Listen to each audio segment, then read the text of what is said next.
In this video we will discuss on the topic of Gauss theorem। अब आज आप Gauss theorem पढ़ेंगे। Gauss theorem क्या होता है आप पहले देखिए। इसके पहले हमने आपको पढ़ा चुके थे इलेक्ट्रिक फ्लक्स। इलेक्ट्रिक फ्लक्स में क्या हमने बताया था कि सपोज मान लीजिए कि कोई सरफेस एरिया है, क्लोज सरफेस एरिया है इस तरह से। अब इस सरफेस एरिया से ये इसका वेक्टर एरिया हो गया डीए डीएस। अब मान लीजिए कि ये इलेक्ट्रिक फील्ड का डायरेक्शन है ई, इनके बीच का एंगल कितना बनता है थीटा। तो फ्लक्स का कैलकुलेशन कैसे करते थे आप? D phi equal E d s cos theta flux calculate करते थे। इलेक्ट्रिक फ्लक्स क्या होता था? Total number of electric line of force. Electric flux क्या है? Total number of electric line of force d phi equal E D S cos theta. अगर इसी को आप वेक्टर फॉर्म में लिखते हैं तब आप लिखते हैं E vector dot D S vector. तो अब आप आज इलेक्ट्रिक फ्लक्स कैलकुलेट करेंगे। उस इलेक्ट्रिक फ्लक्स के कैलकुलेशन के लिए गॉस ने एक स्टेटमेंट दिया है। क्या स्टेटमेंट है? According to this law, the net electric flux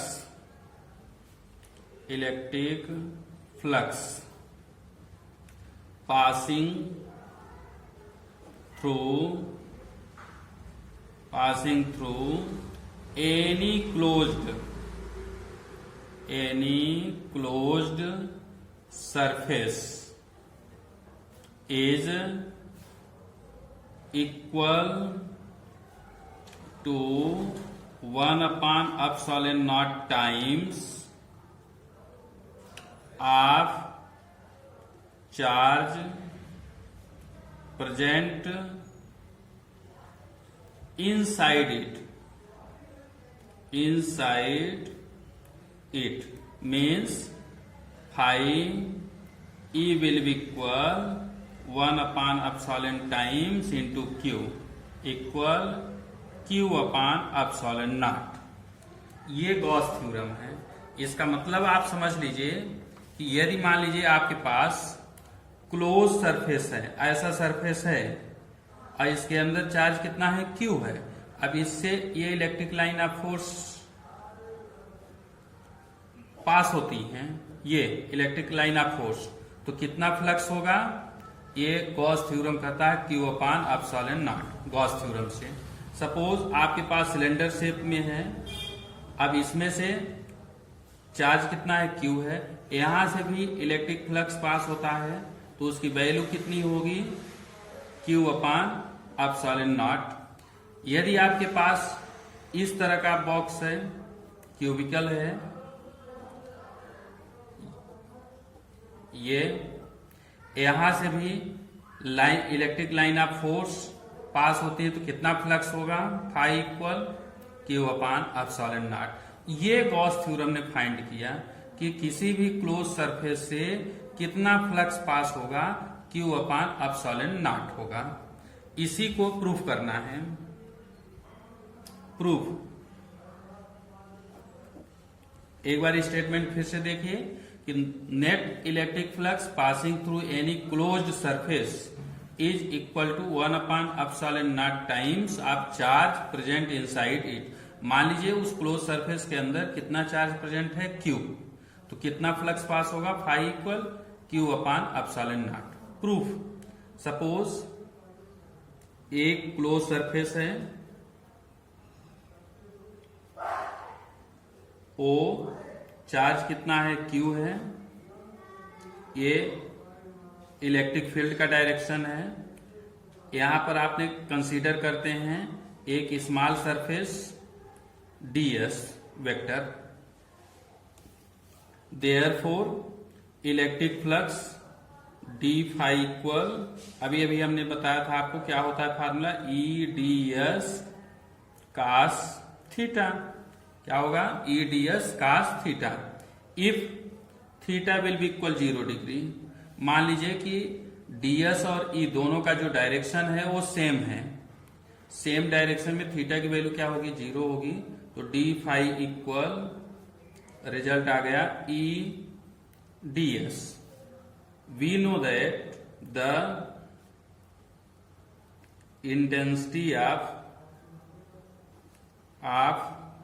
electric field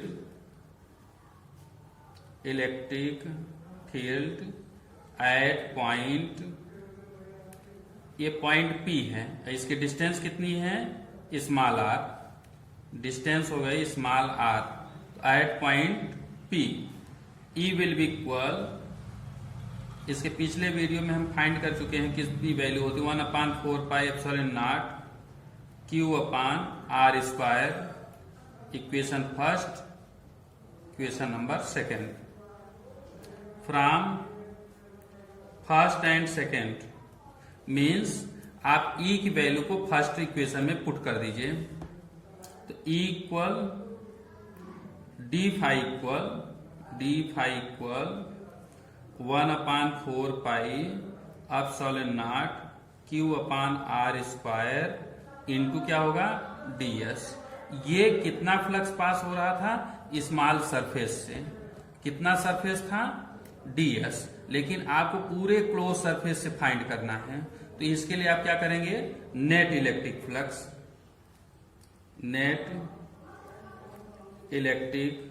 flux passing in closed surface, इसके लिए क्या करेंगे, इंटीग्रेट कर देंगे। डी फाई इक्वल इंटीग्रेशन, ये जो बीच में इस तरह से स्फीयर बनाते हैं क्लोज सरफेस को रिप्रेजेंट करता है, 1/4πε0 Q upon r square ds।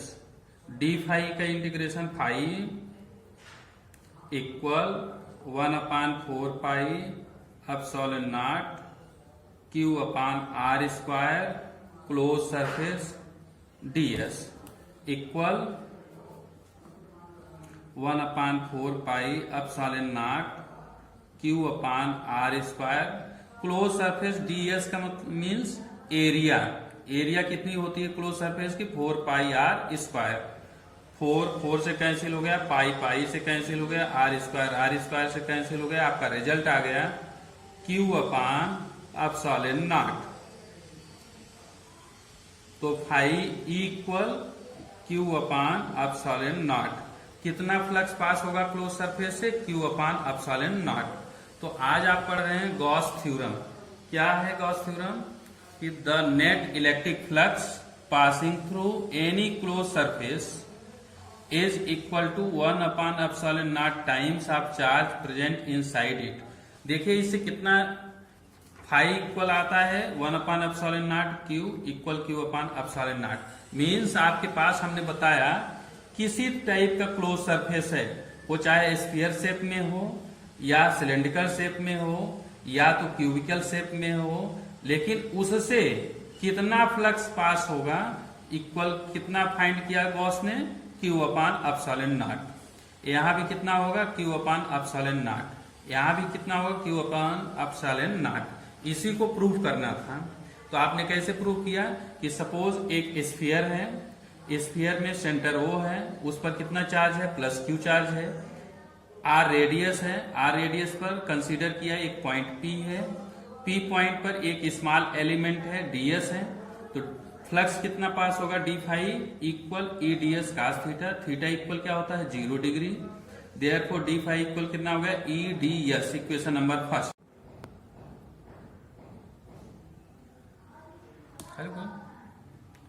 We know that the intensity of electric field at point P equal 1/4πε0 Q upon r square, equation number second, putting the value from equation second in equation first, therefore d phi equal 1/4πε0 Q upon r square ds।